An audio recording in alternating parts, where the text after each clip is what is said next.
All right, let's move on. Should we talk about Smackdown last night? Which Yeah, let's do it. I actually thought was a very good show last night overall, which is not something we've said about Smackdown too often.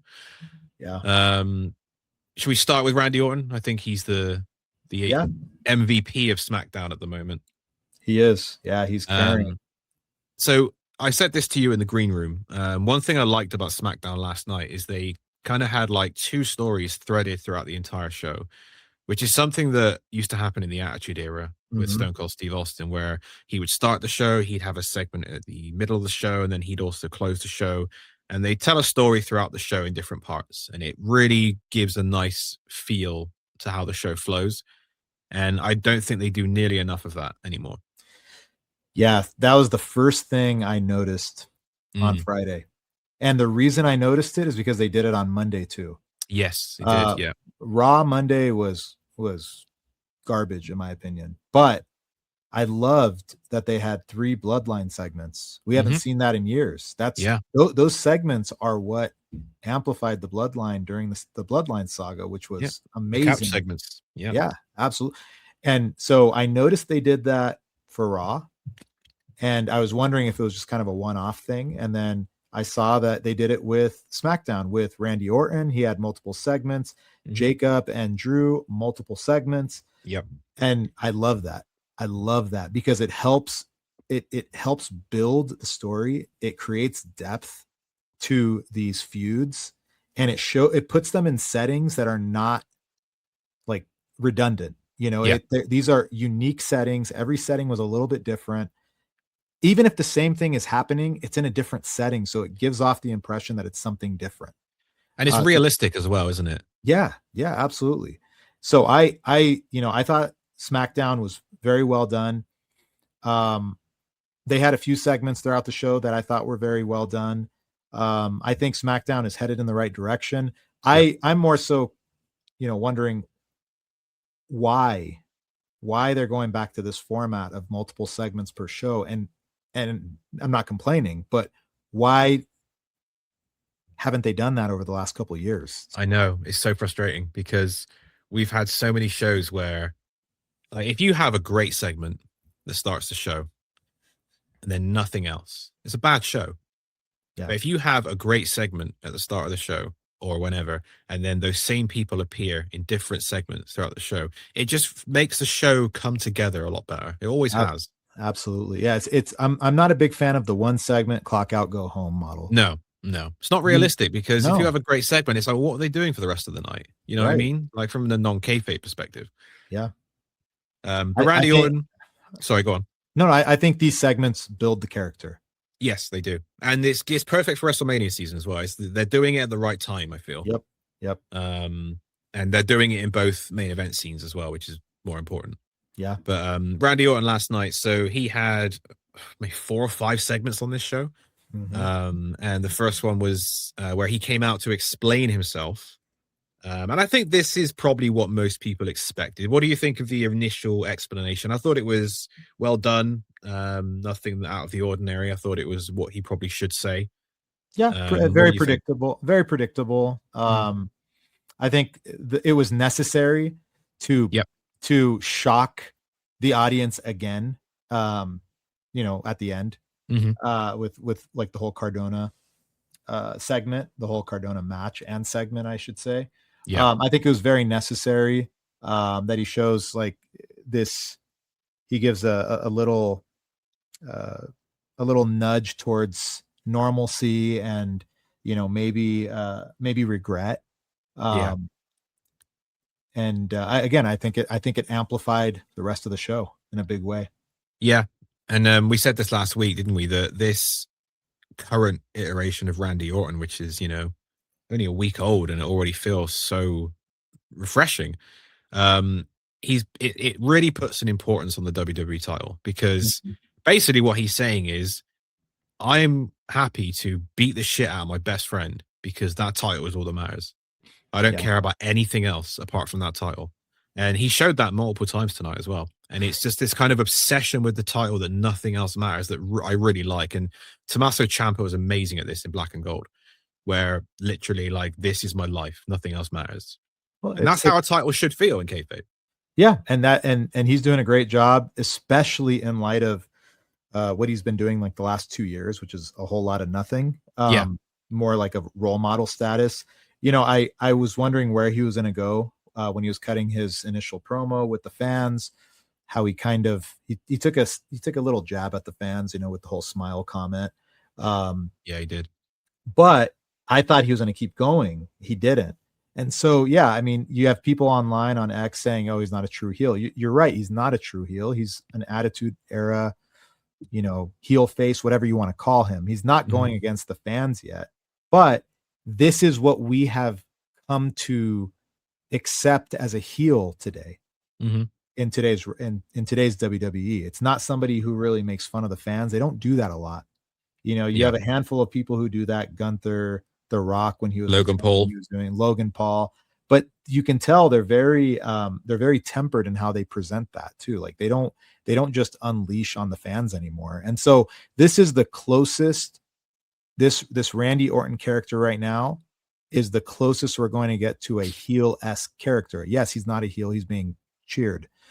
But it's the closest we're going to get, I think, in this PG era. Yeah, and there's something very interesting I noticed in the final segment, which we'll get to in a moment, with Matt Cardona. But his next segment was with Matt Cardona. Actually, he had 2 segments with Matt Cardona, and I thought Matt Cardona was a good choice for these segments. So obviously they have history; they've known each other a long time, and Cardona approached him backstage, and as most wrestlers you think would say, "What the hell are you doing?" And Randy Orton called him a Mark-ass stooge, which I thought was quite funny. He basically buried him as an indie wrestler, which I thought was a choice. And then he freaked out and punched him in the face. Yeah. So, you know, this is to me, it kind of feels that Randy knows these people are right. I think that's what it is. He knows these people are right, but he's made the decision now. This is what he's going to do. I think he loves to be hated. Yeah. He wants to be hated. Well, we had the phone call on Monday, didn't we, on Raw, which I guess we could probably tie that in now, can't we? That he had one phone call where he was appearing on screen in 240p internet resolution or something. And he was talking to somebody, and he basically said that whoever he was talking to reminded him who he was, and that was he was a killer. And then he said wrestling has more than one royal family. The popular consensus is that he was talking to his dad, Bob Orton. I mean, I think that's perfectly today on X. People are saying he's talking to DiBiase Jr. yeah, because they knew he was going to get off 3 days before the trial. I mean, that would be a fun pivot. God. It would be a hilarious pivot if he shows up now. That would be hilarious. Yeah. Oh god, they take that risk. Like, well, he'll probably get away with it. Let's just go with it and see what happens. No. Yeah, I still think he's talking to Sammy. Sammy would be interesting. Yeah. Yeah. Because Sammy referenced him again. Yeah. So I'm curious. I'm curious. I'm happy with SmackDown right now as a general rule. I am super curious also why they wrote off Cardona, but it probably because Chelsea Green is out. Yeah. Even though she's been making appearances, they're probably going to give them some time off. Well, I think Chelsea being injured, I think as long as she can be present, I think she still adds the value you'd expect, because she's, she adds value in terms of what she says and how she acts. And I'm glad that's their thing, isn't it? And I'm glad they're allowing her back even with injury. And because if Seth is the same, I'm glad they're allowing him back, because they literally did this in every generation under Vince. If someone was injured, yes, they were out, but they still made appearances. They don't have to wrestle. You said this last year. We were talking in a space last year, and I remember you saying one of your biggest criticisms is that when people are injured, they're just off TV. Even if they could potentially be on TV. So yeah, I remember that conversation. Yeah. But yeah, Randy, he then had a confrontation. Well, not a confrontation, an interaction with Jelly Roll. And this was, I think, I really like this one, because Jelly Roll was great here. Like, he really kind of he's got this kind of emotional bond with Randy Orton because of their tag match at SummerSlam last year. Obviously, Randy had shoved him the week before.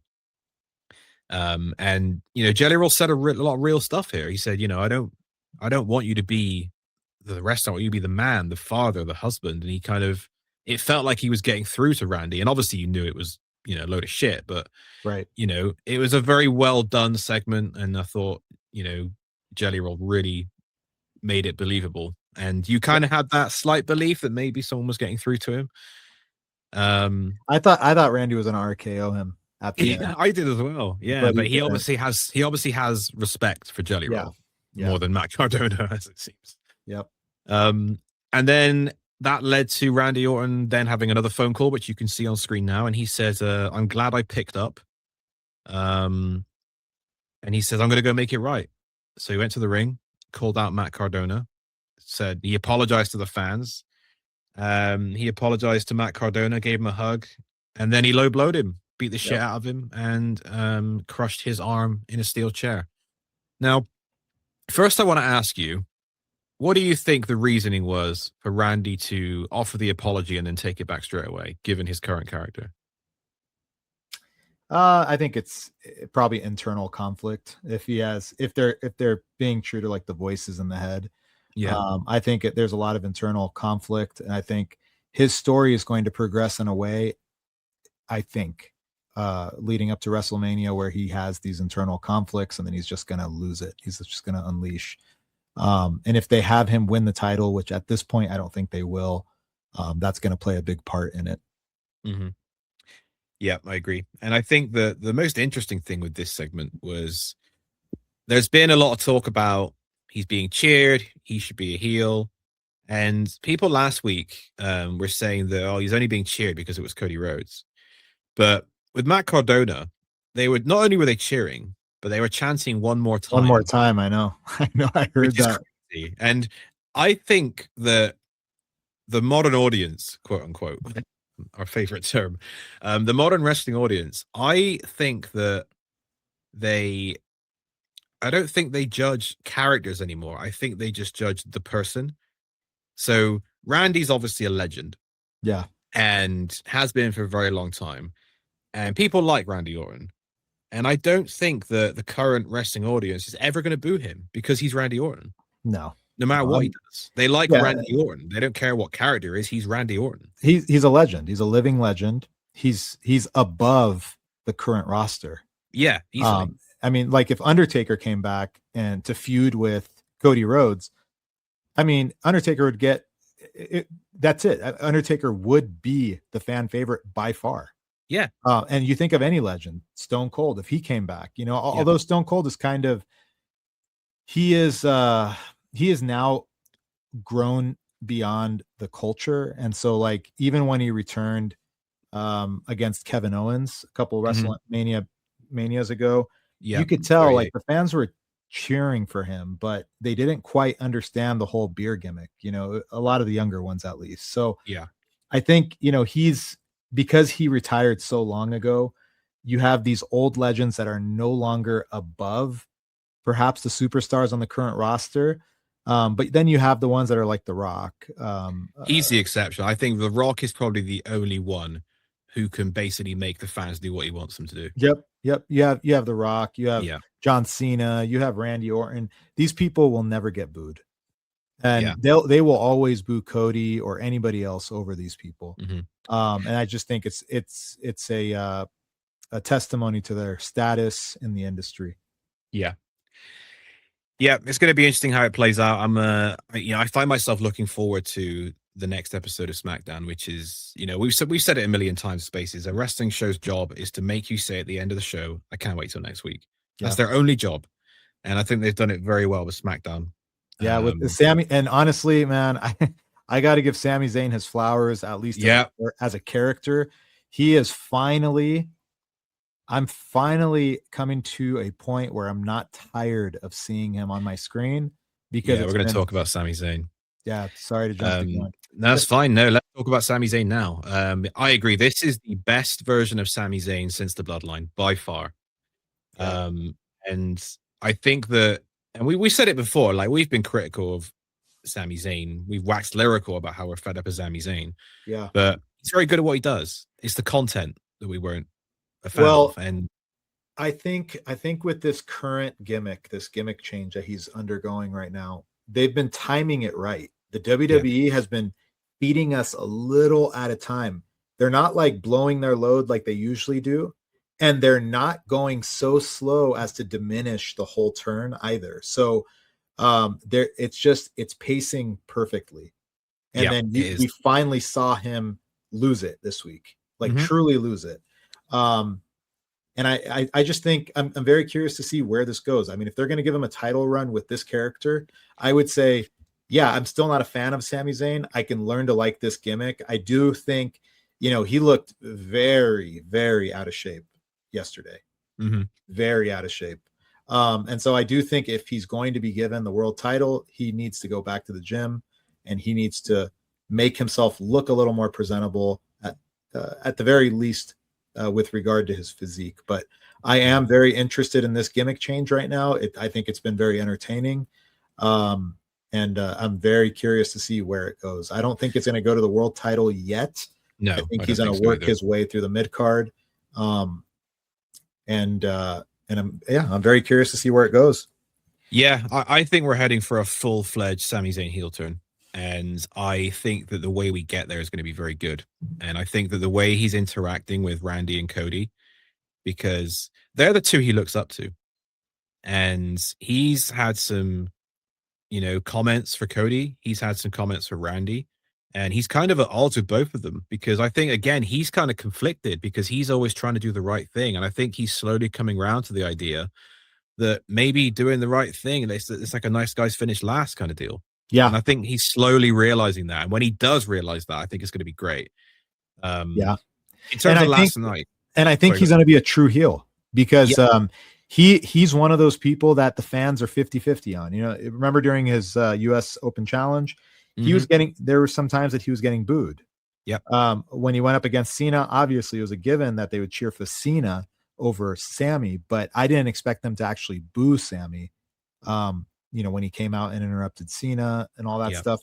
And so I think he has the potential to at least become a true and a truly hateable heel. Like a true heel. The first one that we've seen in a while. Again, because he's always been 50-50 with the fans. And he's a very good heel as well. I really enjoy Sami Zayn as a heel.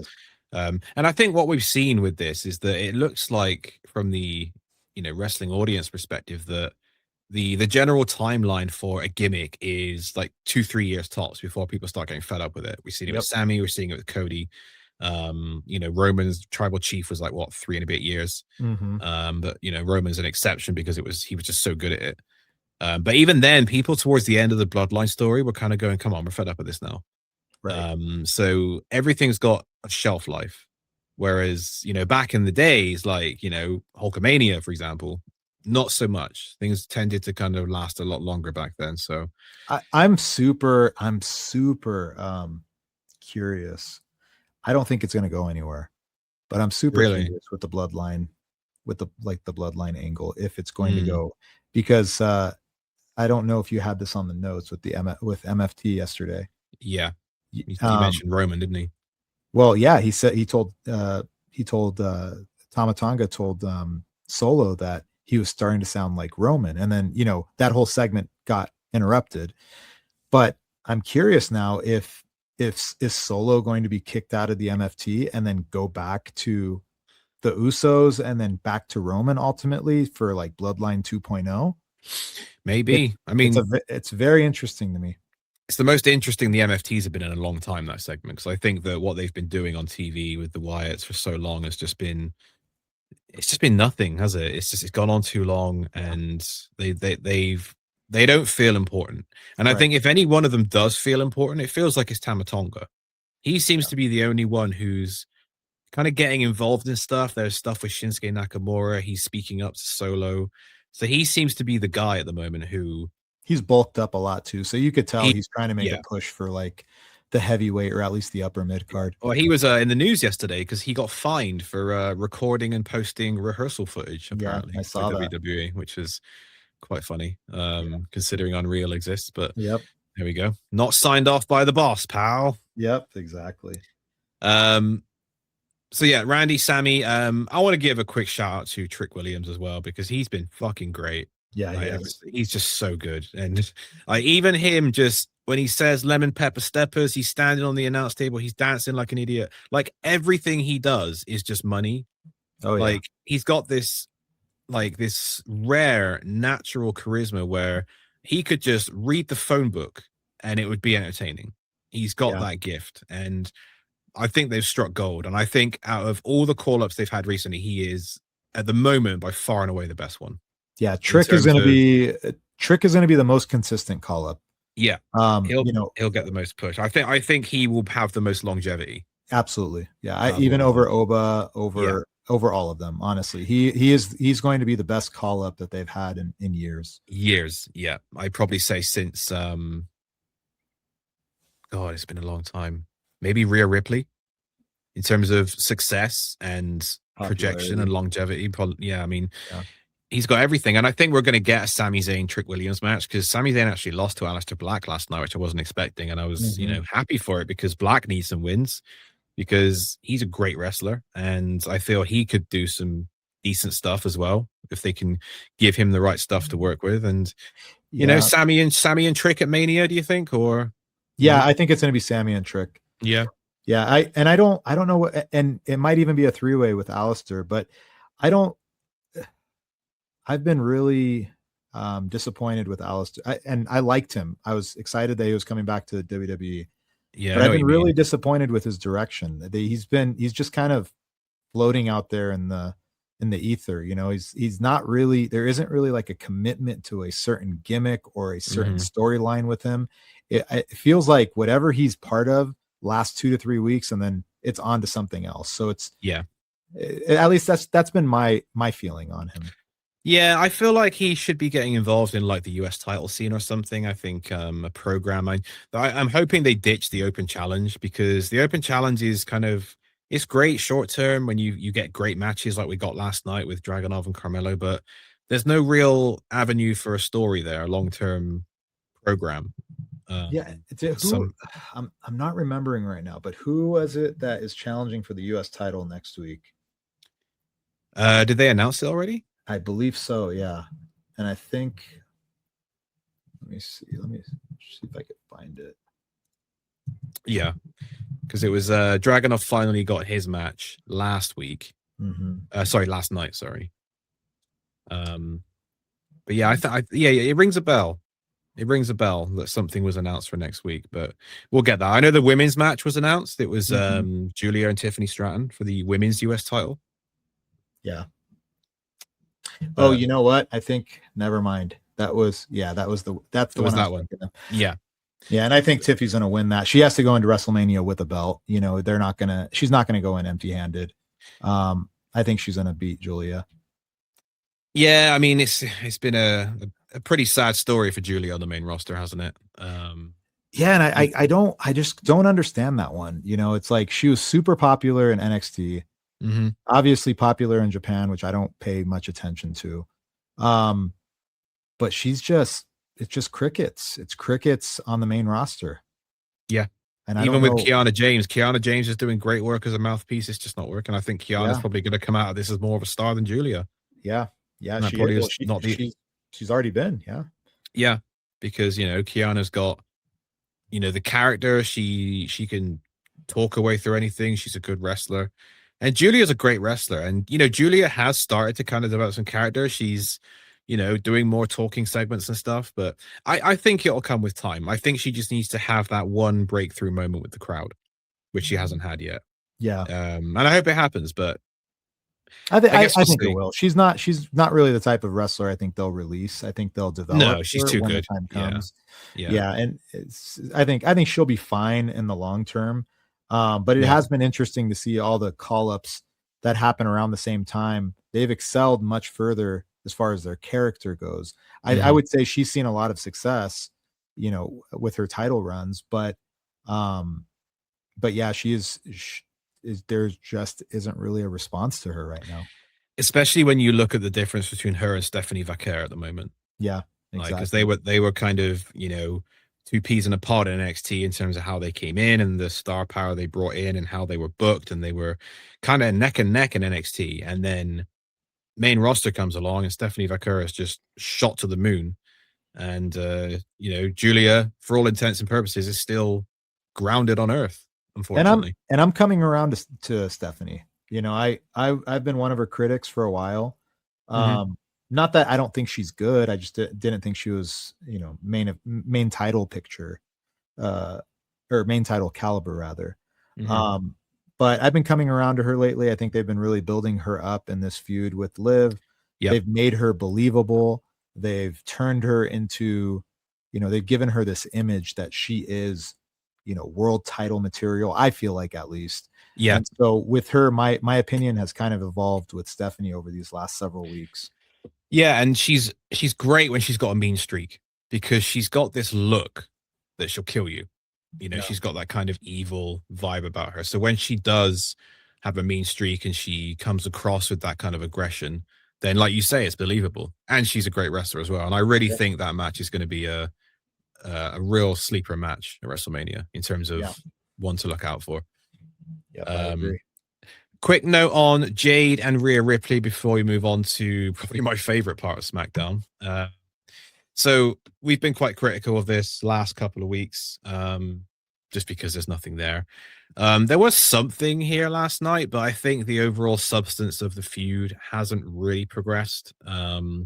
So they had the face-off, and then, they do their usual promos, which they've kind of, I think Rhea contradicted herself in this promo as well, because she started off saying, "I need that title."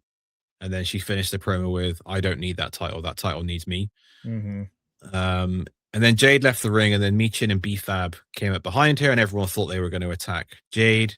They aligned with Jade, and they attacked Rhea Ripley. So we now have a stable of Jade Cargill, Michin, and B-Fab, which I guess is something different if I'm plucking at straws here. I think both of those women definitely needed this. But I think this benefits those two more than it benefits Jade and Rhea. Yeah, Hunter. Those two women I thought would be next on the chopping block, honestly. Now, I think I'm curious to see where this goes, but it looks like it's going to be like a street crew type of thing, where it's going to be like, if it's Michin style, to bring out the kendo stick or to her hardcore matches and things like that. I think it's probably going to go in that direction. I think I'm not ready to call it an interesting stable, but I am going to say that it's definitely a unique gathering of people. Yeah. So I'm very curious to see where it goes. I don't think Jade is going to lose at WrestleMania. No, I don't. I don't either. I think this is a lot bigger than Jade versus Rhea, like her progression. But I will say Rhea's lost a lot of weight.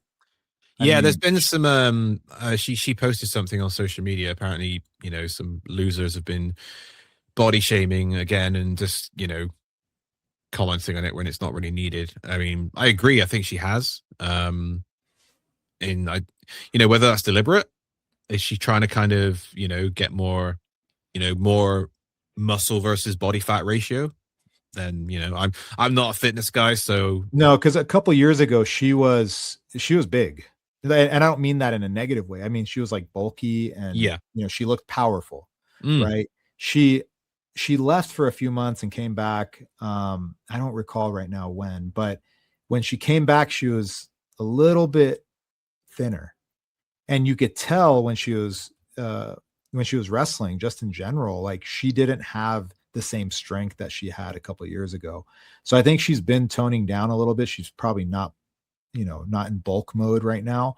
But I am curious to see how that translates into fighting, having a match with somebody like Jade, who's a bigger woman, bigger, heavier woman, because I think this is probably the smallest I've seen Rhea in a very long time. So again, I'm curious to see how that translates.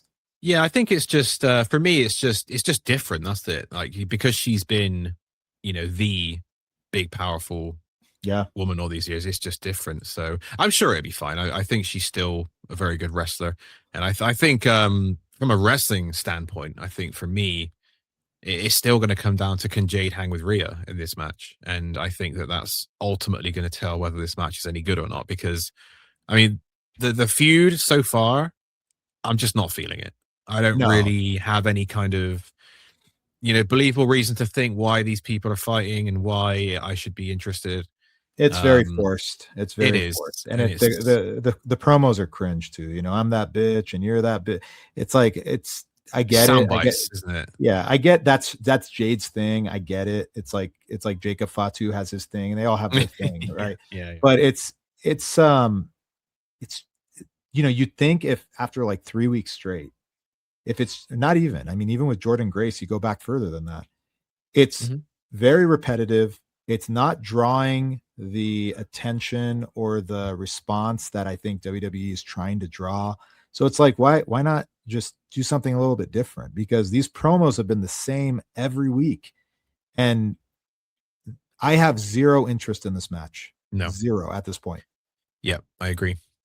They've got 3 weeks, maybe 3.5 weeks left to kind of salvage something. But let's move on to what I thought was the funniest part of SmackDown, which was, I can't believe I'm saying this, Jelly Roll and Kit Wilson. Could you imagine you and I are in a space 18 months ago, and I say to you, in 18 months' time, Jelly Roll and Kit Wilson will be the funniest thing on SmackDown.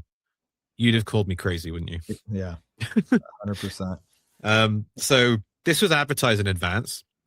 So last week we went over that, Kit Wilson interrupted Jelly Roll and The Miz, and he did his toxic masculinity thing, and he called him out this week, and they did some.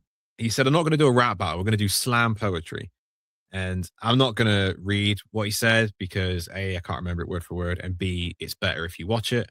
Yeah. But man, I was dying laughing at this. This was, it was so funny. I busted up audibly at least a couple times. I fell asleep last night before SmackDown, and I woke up about 6 a.m. this morning, and I put SmackDown on, and this woke me up because I was kind of like dreary, just watching SmackDown, see what happened, and this I just cracked up. It was a great segment, and it's funny because it's weird actually. On X, I went on to see what everyone's thoughts were about this segment, and a lot of the people who I align with actually hated it, and a lot of the people who I don't align with paradoxically enjoyed it. But the funny thing is, it's very strange. Yeah. So I think it was a good segment. I think the jokes were phenomenal, and I think they were. I mean, these are like Attitude Era-esque jokes. I mean, you're talking fat jokes. You're talking weight loss jokes. And the thing is that the funny thing is with like the X response to it is last year when Nia Jax was doing, the roast, where so many people took offense to it. It was similar types of jokes. Yeah. And so I don't understand why this one had a visceral response by most of the X community, because I think it was a great segment. I think it was hilarious. I think it was super funny. And it was also paradoxical coming from someone who is, all about this toxic masculinity angle, because he actually became toxic during this promo in a way. I mean, he is playing this gimmick so ironically. It's beautiful. It's making fun of the worst people and that's why I love this gimmick. I hope they do this. I hope they have segments like this moving forward. And honestly, like they've struck gold with Kit Wilson. They really have, because not only is it funny, he's super over as well. I mean, this segment was good, man. I have nothing negative to say about this segment. It was great. And props to Jelly Roll as well. Yeah. Like, he killed it. Yeah. So they're actually having a match next week. Like, they are having a one-on-one match next week on SmackDown. So I was surprised at that, because Jelly Roll's usually an attraction. He's usually in a tag match if somebody could carry him. Mm-hmm. So A, I'm surprised they're doing it on weekly television. And B, I'm surprised that he's in there with, all due respect to him, Kit Wilson. Because I love Kit Wilson, but he's not the first person I'd pick to have a match with a singles match with a celebrity. You know what I mean? You need somebody who's Like the Miz is the person I go to, or Randy Orton. Yeah, I mean, I think there's going to be some sort of interference next week, and Has it's to be, ultimately going to be Kit and Miz versus Jelly Roll and somebody else. I'm not sure who yet. Maybe even LA Knight, since he doesn't have any direction currently. I don't know. I was thinking Danhausen, but I don't know that they would put him in the ring. yeah, that's the thing, because Danhausen is involved in this because he cursed the Miz, and Miz had a ladder fall on him last night. So Danhausen is right in the thick of this, but Danhausen and Jelly Roll, like, who's going to be the leader in that team? You know what I mean? Yeah, I don't know that they'll go that route unless Danhausen has had a lot of training. Guarantee he hasn't. But I don't think they're going to create a situation in which Jelly Roll looks better than Danhausen. Yeah. I'm curious to see where it goes, but I think again, this is just leading up to the WrestleMania celebrity match. Yeah, and I'm all for it. This is probably, I mean, like, people can say it's cringe and that's fine, but like you said, the first thing I thought of when I saw this gimmick was it had an old school feel to it. Yeah, and it reminded me of the goofy shit we got in the Attitude Era, or just after, where it was just like, it's so stupid, it's funny, like Al Snow kind of stuff. No, I love the segment. Al Venus. Yeah, it was great. They came to the ring to have a, like a rap battle or whatever. The spotlight literally, the spotlight literally turned on. I don't know if you saw. Dark. And so it reminded me of like the Vince McMahon era of these one-off segments. Yeah, that would just happen in the middle of the ring, whatever they were. And just the way that Kit, when he just said slam poetry, he just ripped the book off of his belt thing. Yep. And like, it's just everything he does, like his mannerisms, his delivery, and I think his British accent really plays into this as well. Yeah. Oh no, it was great. No, yeah, it's my wife was also listening in on this one, just like she was last week. Mm-hmm. And she had some comments, about the guy. She's like, what is this? What are you watching? Who is this guy?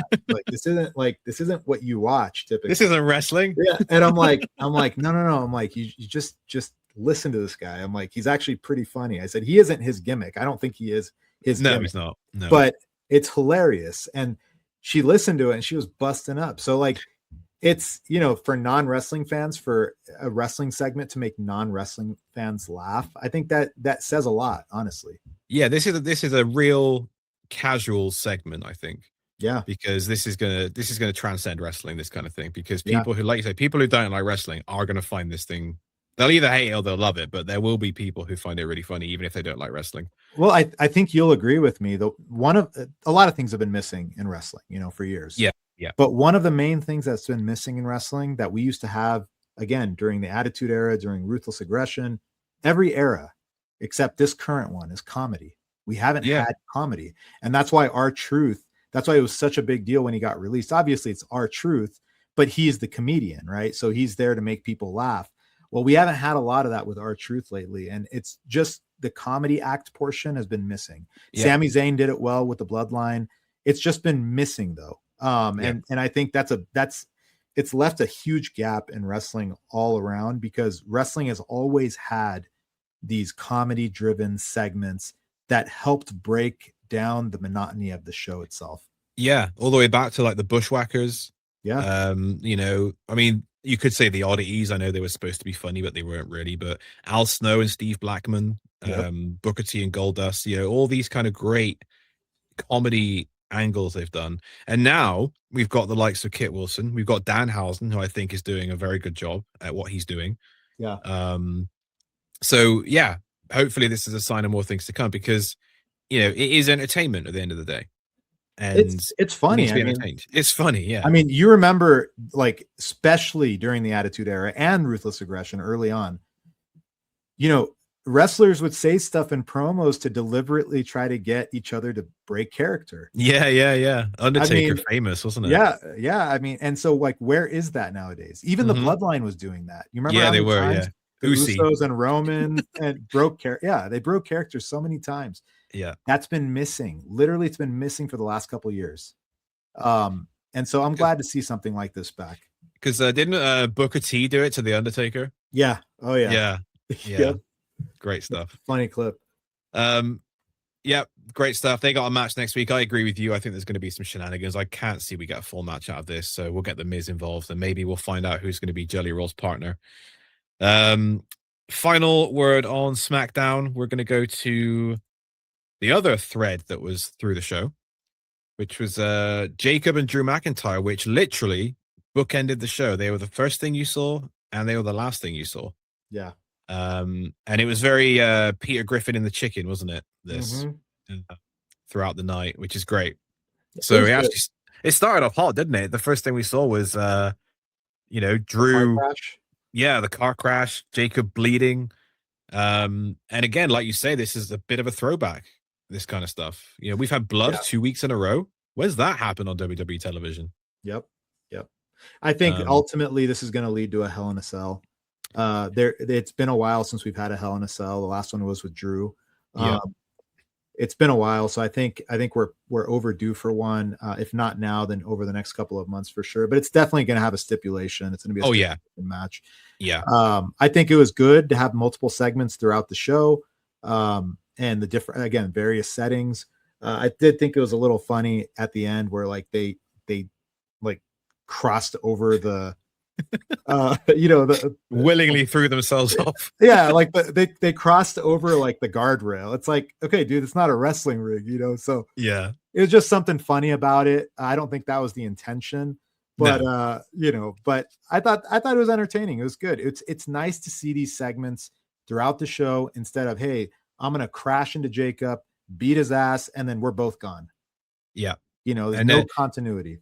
And we don't really see shows end like we did last night very often these days. Right. I know we sound like a couple of old guys talking about the good old days, but you used to have a lot of segments where the show would end by something ridiculous happening, like but there's a correlation between that and higher viewership. Yes, there is. SmackDown just had its highest viewership in several months last week. And that was because it ended on the Orton segment. So a lot of people in the IWC can say, hey, these segments are crap. They're trash. This is the worst way to end a show. But the reality is this is what brings viewers in, and it keeps people like us interested in it. Like the IWC, they're going to be interested in wrestling regardless. Good decisions, bad decisions, they're going to be interested. Yeah. Me, like, I'm not going to speak for you, Zeus, but for me, like I will lose interest. But I'll always come back, right? If something re-grabs my interest, I'll always come back. And these are the types of things that help me to at least look forward to next week's show. Like if they did this week, does this mean they're going to do something similar next week? I hope so, because again, like I stated earlier in the show, what I saw at Raw, I thought it was a one-off thing. Multiple segments in the back, I thought it was a one-off thing. And then I watched SmackDown, and lo and behold, they did it double with two separate feuds. Yeah. And I'm like, wow, okay. I hope this is like the new normal for the WWE. I agree. And like for me, like I will always watch wrestling, and the only time I will stop watching wrestling is more due to time constraints rather than choice. But the reason I watch, even when I don't think it's particularly good, is because you always have that hope it's going to improve, and you want to be there when it does. Yeah. And that is, there's a meme online. It's like, if you don't like it, don't watch. It's like, well, but it will get better. I have faith it will get better. And we're seeing that with SmackDown. And that's why I'll always watch wrestling too. When I peel back a little bit, what that entails for me is, maybe watching it in the background, right? Or not giving it my full attention. What during the lull periods, I will do that. I'll focus more on the segments that grab my attention and kind of ignore the rest. And that's not to say I'm not doing that now. I'm not ignoring them necessarily. I just give them less of my attention. Yeah. And I think everyone does that. If everyone is being honest with themselves, nobody gives every single segment 100% of their attention. You prioritize, don't you? Exactly. Your mind is going to prioritize the things that you want to see versus the things that you don't want to see. Exactly. And so, and that's kind of like the best way I can explain my wrestling experience over the course of my lifetime. I'll always watch it. It's something I enjoy. It's something that helps me check out of reality. And so I'll always watch it, but how intently, that depends, through various stages of my life. Yep, same here. So this was threefold. So we had Drew, obviously the car crash at the start, and then battling to the arena. Nick Aldis came out, and Drew's still bitter about losing the championship. And Drew said he was lucky he wasn't going to find unemployment, let alone quitting. And then they interrupted another segment, which is the picture you can see, the beautiful capture of Drew's face there. As Jacob's fist descending towards his face. Going back to the segment you just talked about with Aldis, I thought it was very interesting also that Drew invoked Aldis's son's name. Yes, he did. So that I think we are going to see Nick Aldis versus Drew McIntyre at some point. I think everything seems to be pointing in that direction, especially Drew getting more personal now. Yeah, with Aldis. But I'm curious when, because this whole Jacod Fatu thing, presumably it's going to end at WrestleMania. I think it's a one-off. Yeah, I think so. Yeah, it's a one-off, I think. I'd like to see Nick Aldis in the ring again. It's been a while since we've seen Magnus in wrestling. Maybe they do that for something like, well, I would say a Saudi show, but they're all up in the air at the moment. So maybe a SummerSlam. Yeah, that's definitely a SummerSlam match. If you're going to have a GM wrestler, it's going to be at one of the big two, isn't it? Yeah.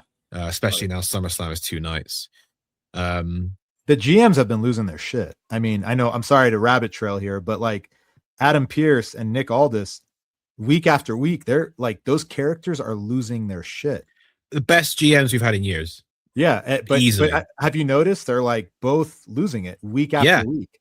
Well, Adam's meme is I need a drink, isn't it? Because, and I know you don't watch NXT, but, Robert Stone's having a hard time as well because it's just chaos. There's people fighting everywhere and he's brand new to the job and, it's chaos. But I think that this is the best GMs we've had probably since the era of like Bischoff, Regal, that kind of era. Because I think GMs have kind of been a bit terrible in between. We forget the Laurinaitis era. I thought Teddy Long was okay, but I think these two are really, really good at what they do, and they sell the product very well. Yeah, I like Teddy Long personally, but I do think the current GMs they sell a little bit better than Teddy Long did. Yeah. Who's your favorite GM of all time? I'm torn between two. I don't know. That's a tough question. Yeah. Well, if you're on again, no, I'll get your answer. I'm torn between Eric Bischoff and William Regal, or Commissioner Regal, as he was known.